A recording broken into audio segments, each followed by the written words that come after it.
बड़ंगा नाबालिका पोड़ी घटन police कार्यदक्षता को नहीं प्रश्न उठाइले बीजेपी नेता समीर दास 72 घंटा पर भी पुलिस कहीं अभियुक्तों को धरी पारुनी बोली प्रश्न कर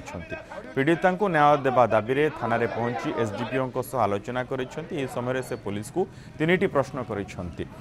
एभली घटना घटिला कहीं किए एभली कांड घटाइला अपराधी कहीं धरा पड़ी ना शीघ्र घटनार पर्दाफाश करने अभियुक्तों को कठोर दंड देवा से पुलिस को कहते तेज थाना को जीवा पूर्व से निज समर्थकों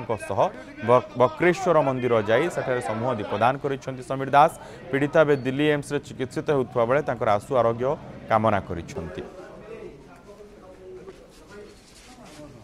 घटना कहीं घटिला किए घटेला एवं को को माने घटेले दोषी किए ये जो 3टी प्रश्न अच्छी ये प्रश्न 3टी जेहेतु 72 घंटा हो गणे लोकों भितर प्रचंड भाव में एक आंदोलित हो संपर्क में एसडीपीओ पिपिली सहित जो थिले सहित जी आम चर्चा है से जहाँ कहले ये कथा गुड़िक घटना हायर ऑफिसर इनक्वारी कला बेले आज गोटे क्राइम ब्रांच टीम आसिक इनक्वारी प्रक्रिया आरंभ कर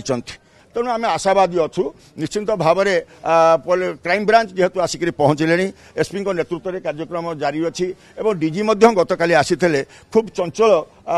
ये कथाटी पर्दा